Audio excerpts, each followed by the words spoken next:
Rudy's revelation.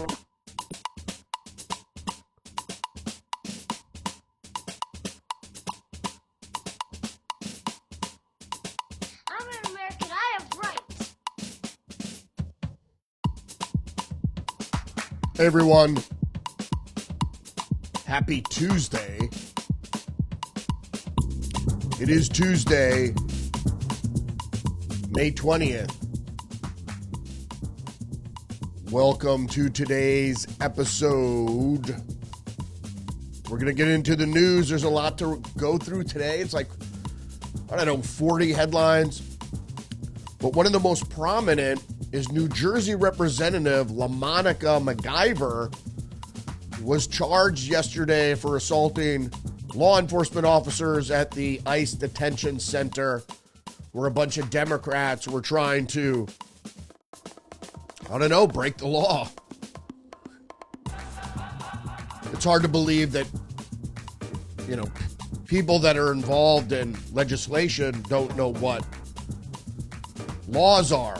And you'll see why this person had such disregard for law enforcement. Also, we're going to talk about Joe Biden's multi-layered corruption, hiding of facts, hiding of medical diagnoses by his administration. We know why. I mean, it's a national security issue, but come on. Then we're going to talk a little bit about the FBI, the new FBI, the Trump FBI, telling us that Jeffrey Epstein killed himself as reported. A lot of people aren't buying that, and it's really, even if they came out and said it was inconclusive, that would be better than going along with that narrative. All right, let's get into the news. We got a bunch to get through today. Let's get down to the headline countdown for today, May 20th.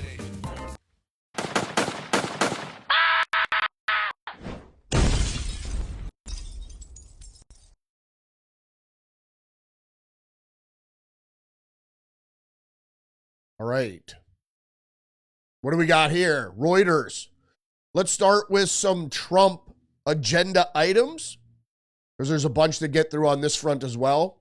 Trump says Russia, Ukraine agreed to immediate ceasefire talks. But the Kremlin, of course it's Reuters, so the Kremlin offers no time frame. Regardless, when peace is on track, that's the most important thing. How you get to an overall agreement, obviously that's going to take some time. Also good news, Wall Street Journal is reporting Home Depot plans to keep prices steady despite tariffs. Retailer has been pushing suppliers to shift production out of China and keep prices low. Now, this is what's being suggested, and this is when people railed against me online when I said tariffs don't always equate to higher prices. And people would lambast me constantly saying it automatically is passed on the consumer. That's just not true. Also, when you have people that know about economics, Jerome Powell for one, saying that tariffs are inflationary. They're just not. It depends. Depends what your definition of is. It depends on your definition of inflation. Now, inflation really is when all prices go up. You know, different levels usually, but when just certain sector prices go up for certain things, that's not inflation. And Jerome Powell knows that. So Home Depot, among others, are shifting prices around. And that's what they do, because if you raise prices, you're going to alienate your consumer. And that's the worst thing a retailer wants, because they might never come back, even if your prices go back down or what have you. All right, next up from Reuters, global retailers' tariff strategy risks spreading pain beyond U.S. consumer. Now, of course, this is Reuters, and what are they saying here? The retailer tariff strategy spreads the pain beyond consumers, what they're saying here and what they say in the article is that they diversify the effect of tariffs on retailers. So they spread what they're talking about is they may raise prices a little bit on their consumers, but they don't want to risk alienating them, so they spread their costs outward in other places that they can, not just the consumer. Also, good news on the Trump front. Wall Street Journal: migrant labor force withstands mass deportation push. Employment continues to grow since Trump took office despite fears for immigration crackdown. And the deal with this is it's a legal immigration crackdown. And again, they're starting with criminals for the most part. And then will they go to workplace raids? Maybe. Who knows? Trump knows how migrant labor affects U.S. Production. And so migrant labor isn't always illegal immigrant labor. There are tons of seasonal farmers that come up from Mexico each year legally. And then after the growing season or whatever, they're supposed to return home, and most of them do. If they overstay their work visa, they could be arrested. But this is not, and this is the game the Democrats play, progressives play, is that, and especially liberal media plays, is they constantly use the word migrant or immigrant when talking about illegal immigration. And that's not the same thing. Legal immigrants, migrants, are different than illegal immigration, undocumented workers, undocumented migrants, however you want to refer to them as. All right. Also, breaking news today, Associated Press: Trump looks to unite Republicans with visit to the Capitol before key votes on tax cut bill. And I'm going to go to a different article coming up just to break down the bill for you. So basically, this is what happened. A bunch of real conservatives, people that want to cut spending, and rightfully so, given the Moody's report. But as I said yesterday, the Moody's report, the downgrade in the credit rating for the United States from AAA to 2+++,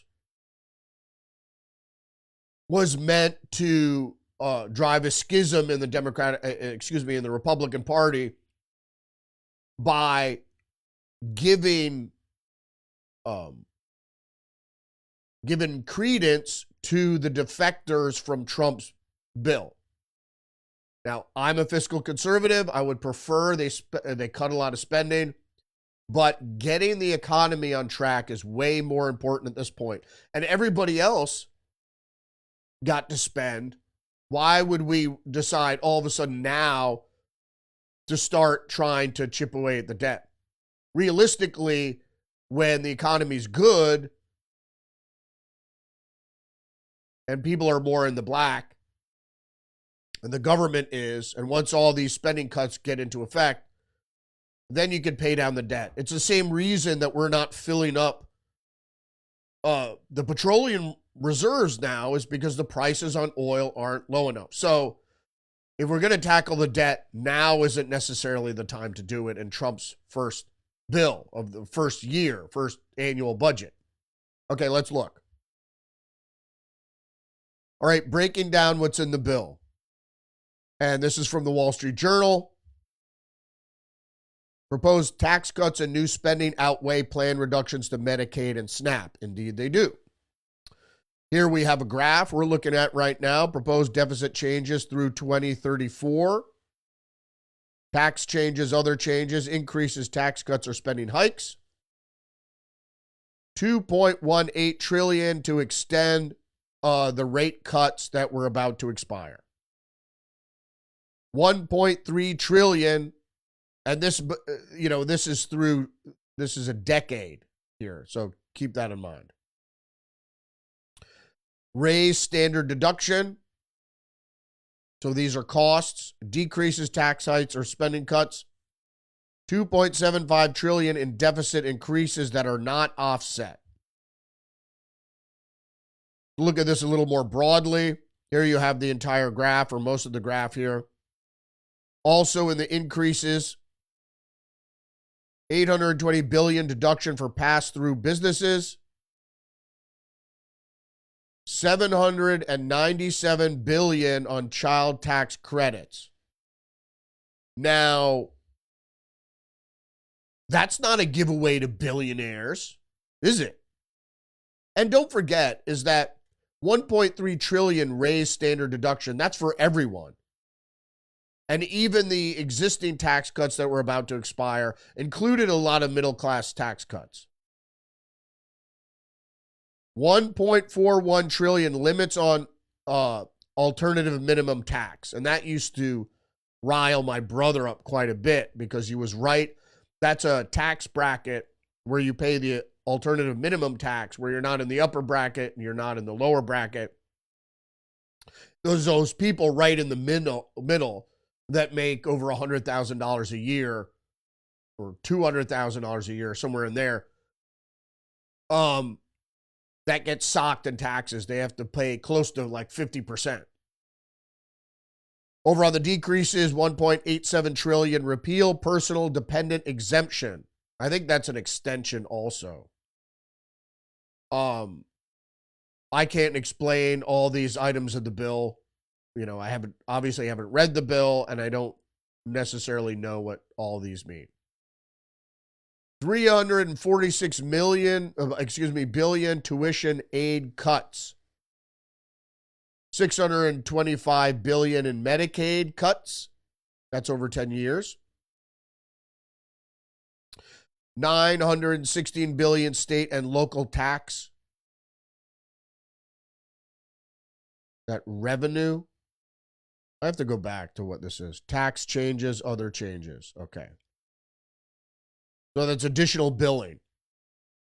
And then in the last part of the graph here, 1.41 trillion limits on alternative minimum tax. Did I announce that already? 820 billion deduction for pass-through business. Yeah, I did. So the only of this HSAs, and the only one I didn't include here was 300 billion in SNAP cuts, 916 billion state and local deduction cap. That's the part I missed, the deduction cap. Repeal or phase out clean energy tax incentive. Repeal EV tax credit. So there is the bill in a nutshell. Again, it's $6 trillion. It's too much spending. I would never agree to any of this. There really needs some sort of spending reform. I know Doge went through and was slashing stuff, and that's all fine and dandy. But he never got to the Pentagon, which is the problem, you know. And the thing is they call on national security to protect all the auditing. So you have the Pentagon auditing themselves, which they can't even do. So although Elon Musk said he was going to go to the Pentagon, he never did, even though Pete Hegseth says, I welcome Doge into the Pentagon. We never saw an audit there. And we could save a lot of money there. Just the News is reporting a decade after the Tea Party movement, conservatives still unable to meaningfully cut debt. And what is the Tea Party? The Tea Party is MAGA. I mean, MAGA is the Tea Party. The group that got Donald Trump elected. It's populist conservatism, constitutionalism. And it's been, the Tea Party's been going on for, I think, since 2008, around there somewhere. And it's basically a return to conservative, real conservatism, not neoconservatism. And that was the big driver. But also in constitutionalism, originalism, as the Constitution is interpreted. And of course, a big part is libertarianism. So liberty over all. They're reporting in the story here, conservative budget hawks are livid that it largely fails to offer spending cuts to their satisfaction, marking the latest in a long line of punts for the House GOP that has repeatedly vowed to address the national debt. Indeed. Republicans have long campaigned on addressing the debt, with Tea Party movement notching historic education wins under President Barack Obama. In 2010, Republicans won control of the House and reduced the Democratic majority in the Senate. Yet even when Trump first took office, Congress did not pass a balanced budget. Trump is not a conservative. Trump likes to spend money. He's a Republican now, but don't forget that he was a liberal, so he likes to spend. It's really the representatives in the House, particularly, and your senators. But the senators, don't forget, are representatives of the states. They're not your representatives. Your representatives are in the House for your district. There's the ones supposed to listen to electorate. The senators actually listen to the state legislatures, and those voters represented there. So senators are looking to get money for their states. So they're definitely, even if they're Republican or they say they're conservative, they're less inclined than, in the debt, the national debt, than, let's say, a voter might be. All right, big news also in the Trump front. New York Times is reporting Supreme Court lets Trump lift deportation protections for Venezuelans. Federal judge had blocked the administration's plan to remove the temporary protected status of more than 300,000 immigrants. Good. And the only reason they were protected is because they came from a communist country. And maybe they should be protected. But the problem was that Maduro opened his prisons. And so we've got like 2 million ne'er-do-wells. We didn't get regular, hardworking Venezuelans that wanted to escape communism. And most of these people still arrived illegally. More from the Wall Street Journal.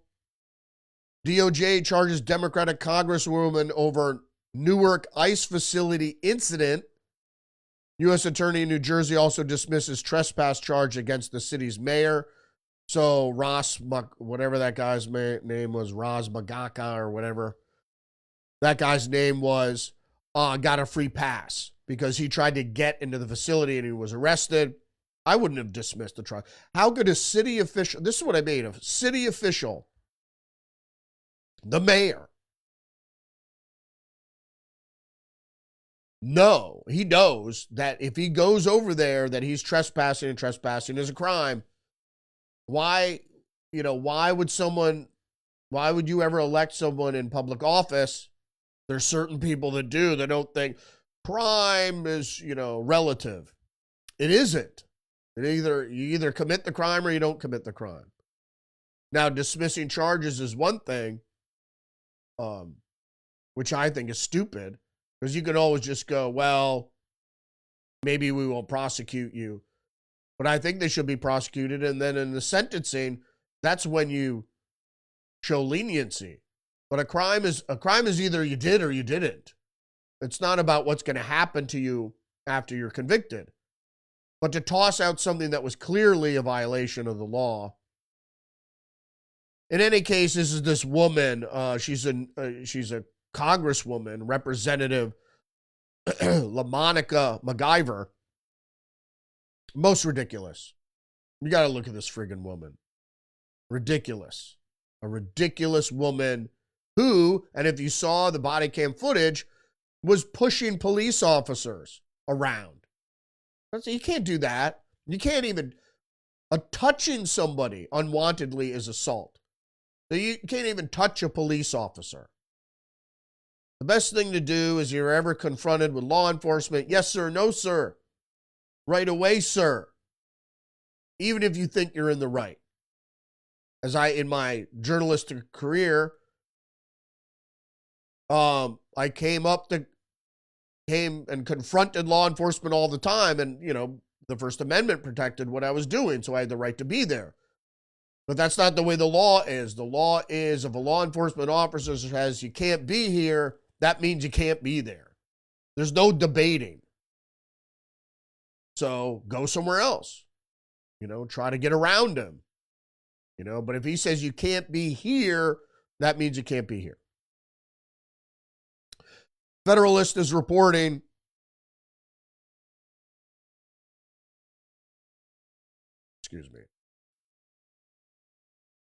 the easiest thing Republicans can do right now is to find out who was running the country for years. Indeed.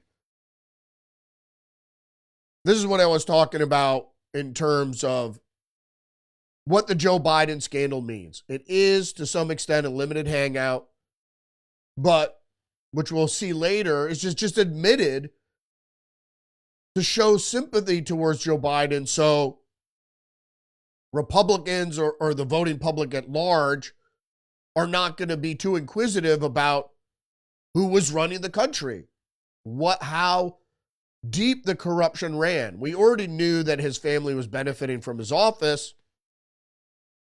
but most of us had suggested for some time that he wasn't even running the country and that we believed it was Ron Klain until Ron Klain suddenly left, which was quite strange. Article goes on to say, with a mountain of evidence that Biden was likely not running the country for 4 years, making it the biggest scandal in American history, congressional hearings are the bare minimum. Indeed, they are. Joe Biden has prostate cancer. Okay. The revelation comes on top of a quasi-reckoning taking place about the cover-up of Biden's cognitive decline, which was rapidly gaining steam. My take on it here is that the Her interview audio was released. Now, the audio had previously been released. The transcript was released before that, but then it was found out that the transcript was doctored. It was edited, as was the original release of the audio that Republicans had pushed for. The only way to be sure that even this audio hadn't been edited is to get the videotape. And that's what people are pushing for. And when that videotape comes out, I think it'll be even more scandalous. But it's made clear that, in fact, there was a cover-up. A National Review is reporting, does the Biden cover-up have 2 layers to it? I think so. Far more than they are admitting with this modified limited hangout strategy. Biden and his people are hoping that America will react to the news of his cancer diagnosis with pity and generosity and drop all those awkward questions about whether his entire presidency was a giant fraud executed by a cabal of presidential aides. Indeed, it was. Democratic operative David Axelrod accidentally read the stage directions out loud on Sunday night when he went on CNN. Those conversations will happen, but they should be more muted and set aside for now as he's struggling through this, the cancer, which is going to kill him, and with him will die all the questions about whether or not he was even running the country. The Federalist again, Biden's late cancer diagnosis exposes Democrats and the media as legitimate national security risks. But this was an appalling scandal. And it comes just as the dying news media are finally acknowledging that, yes, Biden's brain was rapidly browning over as he sat in the Oval Office, where he was losing track of space and time as the commander of the United States military, the point person for nuclear war. So we're not really sure if he had the nuclear football, but I'm sure that is disturbing news. Goes on to say Democrats and more crucially the dying news media are going to have to, we're going to have to do once Trump won, which is to admit that things they had been proven to have lied about, COVID, the economy, crime, the border, couldn't be explained away. They could only be confessed to, and if they weren't going to do that, what would be left of them? We now know that how bad it was. Then they went broke, according to referring to the media, blowing all their credibility to shield a dying president who had no business for running for re-election, let alone running the country. So this leaked diagnosis, this is admitted diagnosis, we knew he knew, and we knew that he even let it out, and we knew the media probably knew, and his aides knew, and everybody knew that he had cancer. But they won't go on to admit it. And so it is a limited hangout and to try to basically change the discussion, which means they don't want any more inquiries into the Biden presidency. The New York Post is reporting, don't let Joe Biden's cancer news distract from media, Democrats' obscene cover-up. The American Spectator, the cancerous lies of corporate Joe Biden. Cancer diagnosis does not negate the need for truth.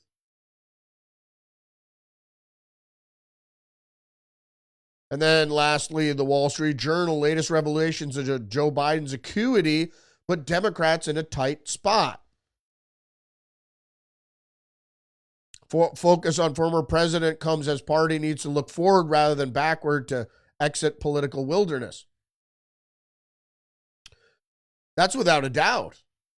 I mean, all those, you could see, the New York Post says, don't let Joe Biden's cancer news distract from media, Democrats' obscene cover-up. And the American Spectator, cancerous lies of the corporate Joe Biden, the cancer diagnosis does not negate the need for truth. Because then the Wall Street Journal says, latest revelations about Biden's acuity put Democrats in a tough spot.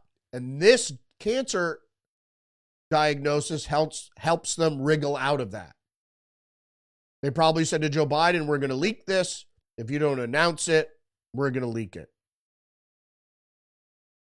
Because now there is a focus on the former president and the entire 4 years of Joe Biden, whether or not he was running the country. More than likely he wasn't, because, as I said, even before he was elected president, that he was already failing cognitively. You got to excuse me a little bit. I have an allergic reaction, so I'm kind of asthmatic today. I was doing gardening yesterday, and I must have come across mold, which I'm very sensitive to. All right, next headline up. Ex-Biden aides suspect another cover-up after former president's prostate cancer diagnosis. Indeed. Then the post-millennial. Dem strategist says criticism of Biden's mental decline should be muted amid cancer diagnosis as timing of announcement questioned. Bullshit. This is the worst cover-up in the history of the presidency. Absolute scandal. They knew it. They lied. They hid it. Indeed. But what they're talking about in the headline, not the subhead, in the post-millennial, is what we referred to in the former article by the National Review, when CNN framed Biden's diagnosis as one that delays conversations on Biden's mental decline, because that's the crux of the matter. Asking CNN chief political correspondent David Axelrod his medical condition now, his announced medical condition now. Do you believe that silences or delays a lot of conversations about his last year and a half of his presidency for now? And Axelrod replied, yeah, well, I think those conversations are going to have to happen, but they should be more muted and set aside for now as he's struggling through this. So yes, that is exactly was the purpose, is to change the subject. And then we all know about the newly resurfaced video appears to show Joe Biden admitting to having cancer in 2022. And this is when Joe Biden was talking about Scranton or wherever he says he grew up, where there was so much petroleum that it was on the windshield, and that's why everybody in his hometown has cancer, including me. And then the Biden White House had to backtrack that and said Joe Biden didn't have cancer. And then people were speculating, oh, it was skin cancer. But no, he was referring to his prostate cancer, which we know now. The exact quote from that presser was, you had to put on the windshield wipers to get literally the oil slick off the window. That's why I and so damn many other people I grew up with have cancer, and why for the longest time Delaware had the highest cancer rate in the nation. Yeah, he was an idiot. That's the things you don't say. And every time he went off script, his aides went ballistic. Joe Biden, the Wall Street Journal, Joe Biden had unrivaled medical care. How does his cancer go undetected? It wasn't undetected. And as I say many times over, that the president's health is a national security issue. You don't want our enemies knowing whether the president is in mental decline or is sick with something or what have you. They might take advantage. So I understand that. But first of all, Biden should have, and I don't believe he was, duly elected. And before I go on, in any case, the subhead for the Wall Street Journal, other presidents, including Donald Trump, have undergone and released their prostate screening results. Joe Biden didn't. I don't think the prostate, it's a slow-growing cancer, is as big an issue as his mental acuity. He should have been 25th Amendment. But he should never, I don't think he was duly elected, and he never should have been elected. And once he was elected, that's why Kamala Harris was in there as an insurance policy, that he wouldn't be removed. I'm just going to stop for a minute here, and as I ask you to engage the channel, like, subscribe, leave a comment, share the podcast, give me a thumbs up. I'm also going to say yesterday I misspoke, and I don't, because I sounded kind of like an idiot trying to say Starkingly. I meant to say strikingly or starkly, so I conflated those two words. Starkly and strikingly. So I just want to correct myself for the record that starkingly is not a word.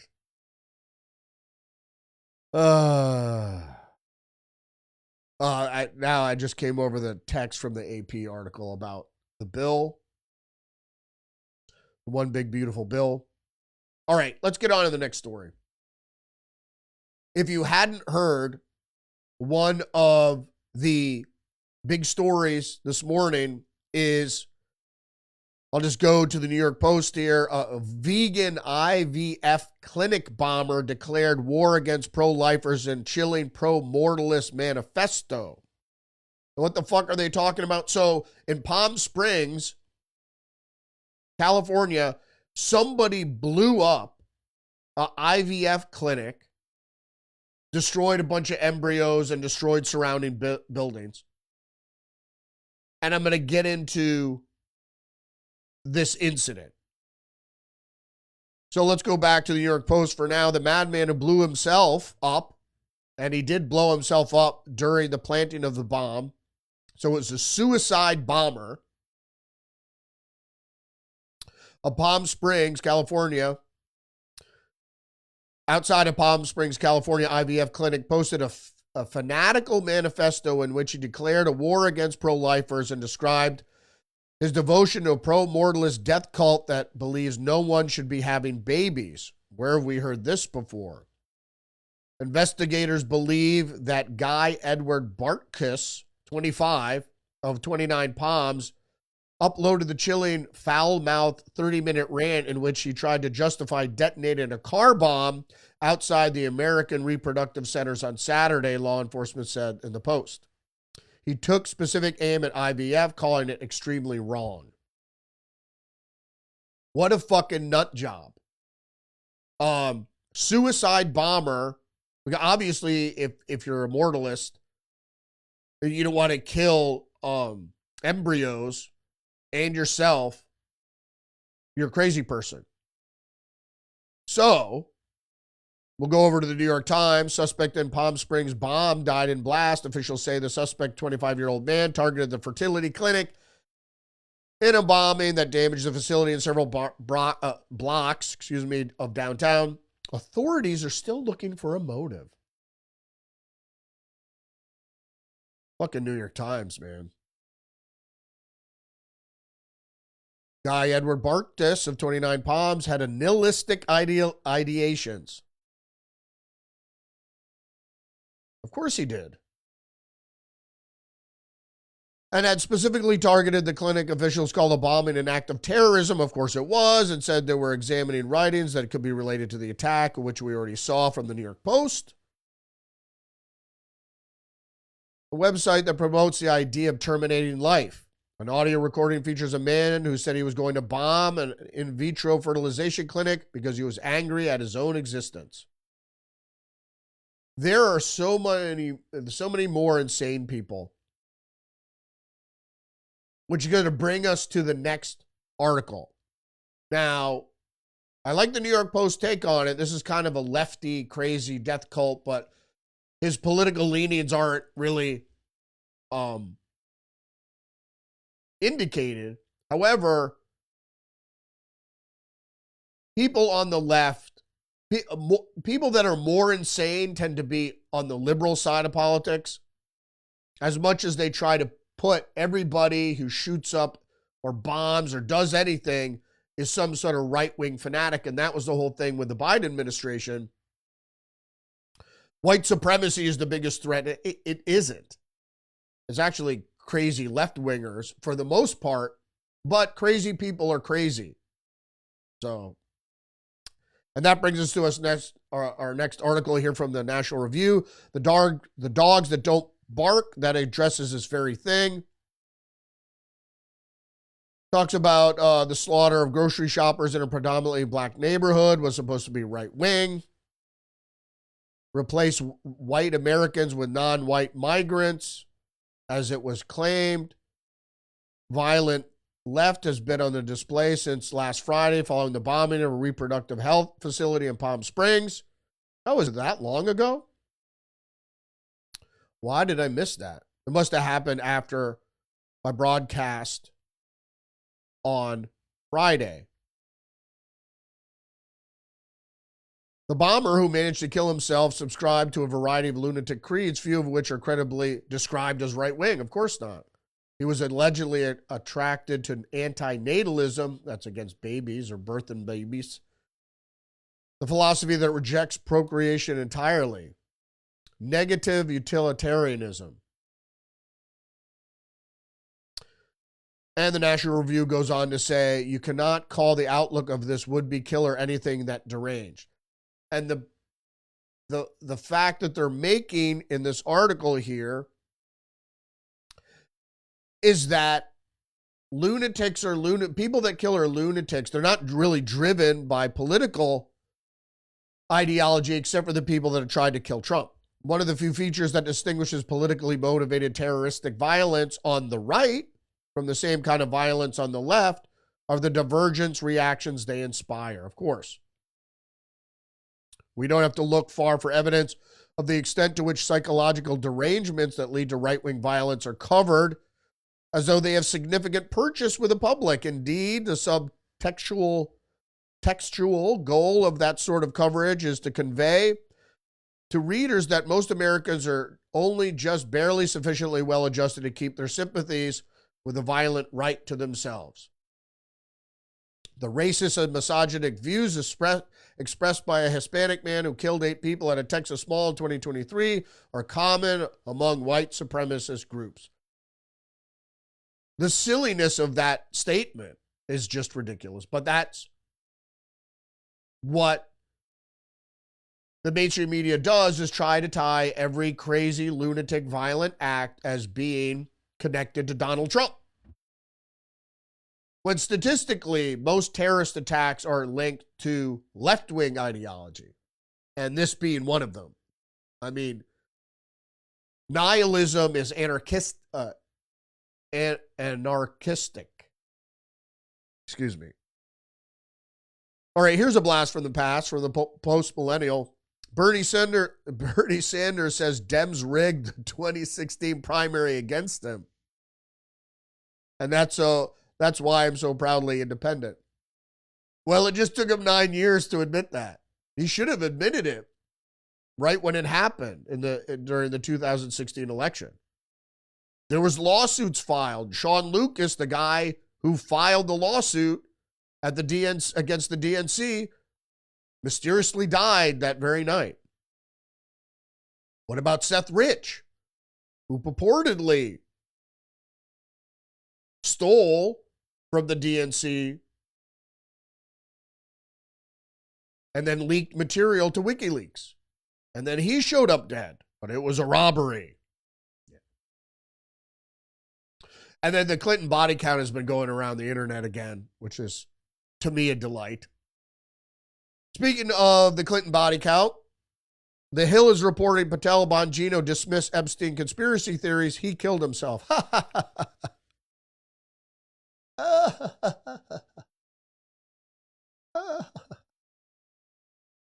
The funny thing about that is that I don't believe in coincidences. So it's not that we arrive at a different idea of how somebody's met their demise.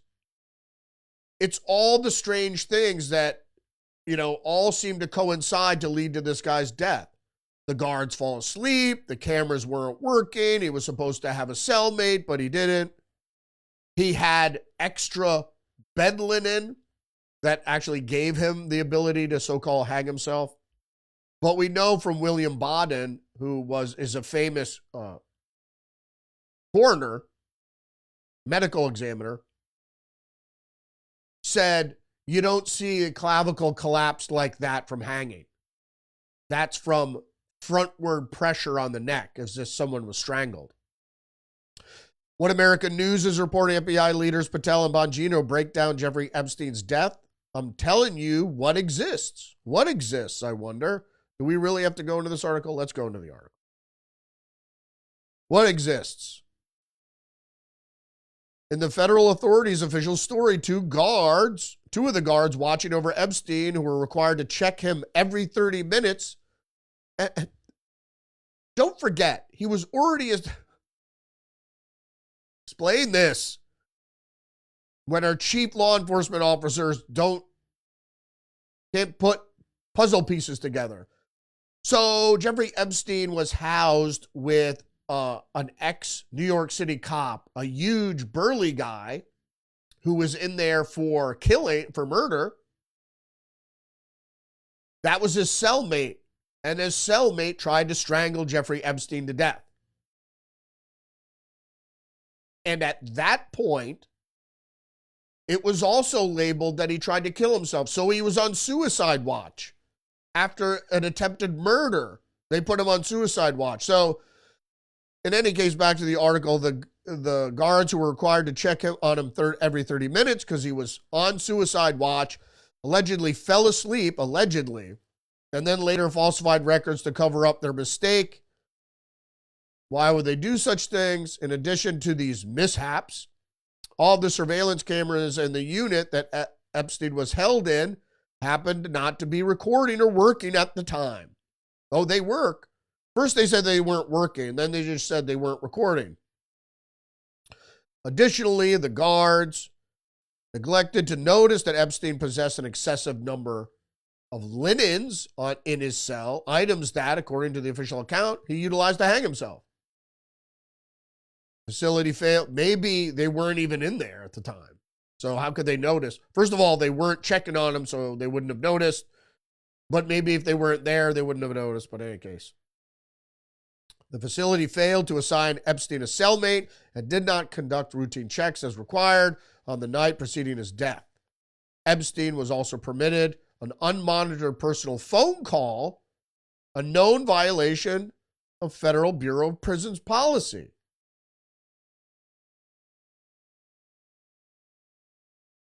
What was in that phone call?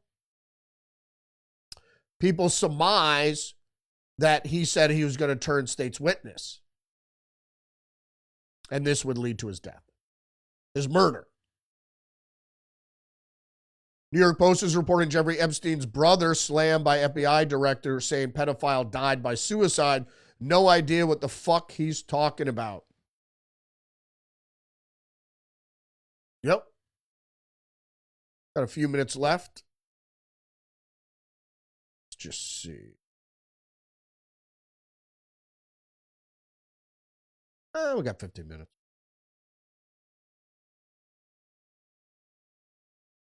14. 15 minutes. All right, let's keep going. Washington Times. So if you didn't know, Colorado's newly signed law on misgendering, dead naming hit with free speech lawsuit.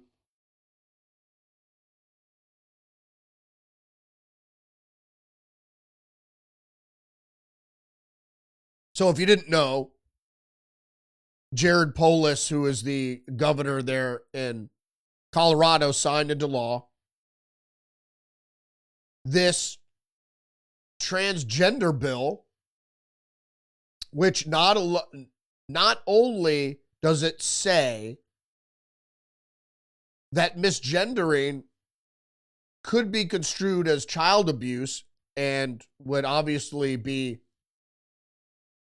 referred to in child custody cases, apparently it's also illegal in the sense is that if the misgendering or dead naming causes harm to another individual, that you could be arrested and put in jail. So somebody says, well, that's ridiculous because that is an infringement on the First Amendment, which it is, compelled speech. I tried to tell my brother this. Like, don't feel bad if you misgender someone because they're not there. Misgendering somebody is using third person, and if you're using third person, then they're not there. The best thing to do is if they have a new name, which they usually do, just use their new name or say that person. That's what I do. Because now dead naming is even worse than misgendering. But it's all compelled speech. It's all to get you to, my free speech rights say I could call you whatever the fuck I want to call you. And if you don't like me to misgender you, then I'm just going to call you a fucking asshole. Okay? That fucking asshole over there doesn't know whether they're a man or a woman. And since there's usually sexual perversion connected to transgenderism, that nickname might apply well. National Review. The Democratic Socialists of America are still communists. Yep.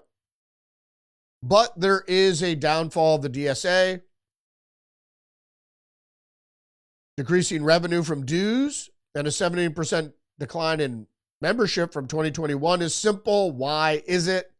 Is because they went full-blown Israel hating and sacrificed its relevance along the way.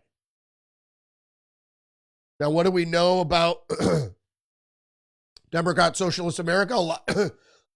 Excuse me. They got a lot of members, of people that believe they're communists for one reason or another. Communism doesn't work economically, but whatever. But the reason is hating Israel has nothing to do with socialism. You should, if you belong to a political group, you should adhere to the political group's platform, which is not geopolitical activism. It has nothing to do with it. It's you're supposed to be against capitalism for workers. So why don't you stick to that?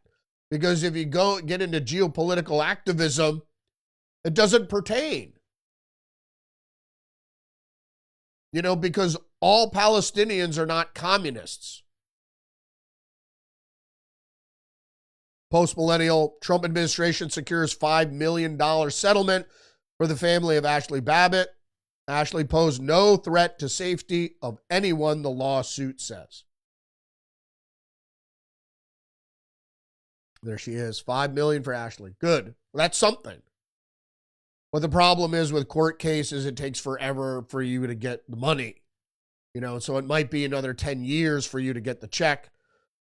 And I know we saw a lot of Ashley Babbitt's husband following January 6th and the murder, because the only person that was murdered on January 6th was Ashley Babbitt. And that was done by a reckless Capitol Police officer who I think was charged to do such things because they wanted it to make it look like an insurrection. So if one of the protesters died defending, you know, they died or shot by a Capitol Police officer defending the lawmakers, it might have looked like a...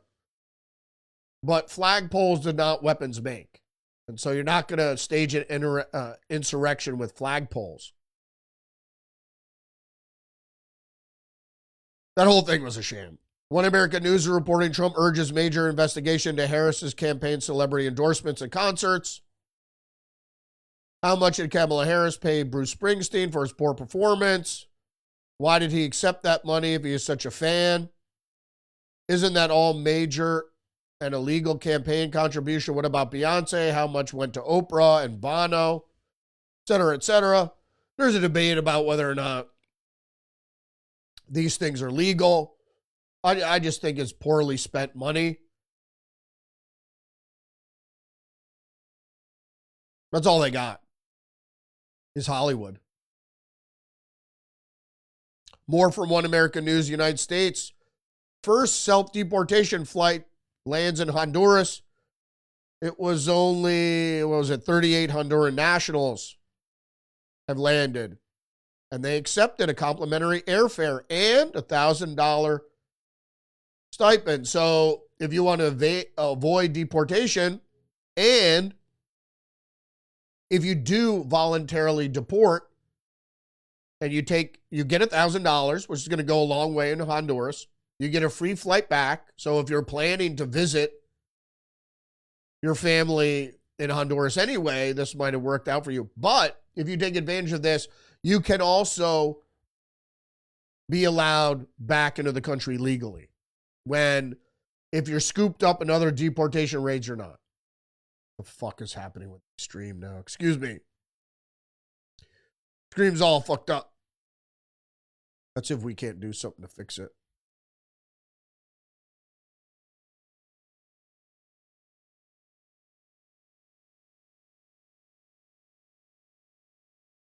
Yeah, I don't know what's happening here.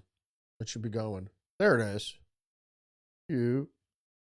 Anyway, let's move on with the news. Just the news. Retired 4-star Navy admiral found guilty of bribery after accepting job for awarding a contract. It's a quid pro quo thing. I thought I had text with this. I would have given you the name of the guy. But actually, the inquiry and the charges were brought in Trump's first term campaign. Fiery RFK flogs WHO for caving to China. This is Fox News. WHO caved to China on COVID, celebrating pandemic failures and stunning video to organization. And this is to the UN, which the WHO is part of. Secretary Kennedy cites bureaucratic bloat, and China's undue influence as key reasons for Trump administration's decision to withdraw from the WHO. WHO is a global, it's globalist in its nature. So it undermines, and the agreements with the WHO undermine national sovereignty. Why would we want to defer to a supranational globalist organization. I don't know. Let's see if we can't help the streaming here. Reuters. Ray Kurzweil's humanoid robot startup and talks for $100 million investment. Well, if you don't know Ray Kurzweil is, he was a futurist that worked for Google, and he spoke out publicly and laid out some pretty disturbing ideas about the future. Washington Times, Nebraska to ban soda and energy drinks from SNAP under first USDA waiver. This is great news. So more states should do this. SNAP, which is food stamps, should be only used for nutritious food. You want to buy that other crap, use your own fucking money. Because SNAP is to provide nutrition to indigent folks. So, which I'm all for. But they shouldn't be able to buy soda. They already can't buy liquor. But also energy drinks, soda, anything with high, it shouldn't be allowed to buy cakes with it, really. Or anything they should be able to buy meat, vegetables, and starch. No chewing gum or candy or any of that crap. Reuters, Poland's far right lays down demands to presidential hopefuls. What are those demands? Let's start with the lead from Reuters here. Poland's two presidential hopefuls who are seeking to broaden their appeal ahead of June 1st runoff vote received lists of demands on Tuesday from two far-right politicians who gained the support of more than a fifth of the voters in Sunday's first round. The conservative populist revolt is real. I don't know what's happening with my stream here. Declaration included promises not to raise taxes, not to limit freedom of speech, not to send Polish troops to Ukraine, not to transfer power to the European Union, and not to limit Poland's ability to carry firearms. At Zero Hedge, third arrest made after Ukrainian national charged with firebombing Prime Minister Starmer's home. Thanks for joining me today. Don't forget to engage the channel, like, subscribe, leave a comment, share the podcast, give me a thumbs up. Appreciate it. Don't forget, you're under attack. Psychologically, biologically. Stay hip to that trick. All right, I'll see you tonight. We're going to have an episode of Tuesdays with Perry tonight, so join us then. We usually go live about 9:15, so join us then. See ya.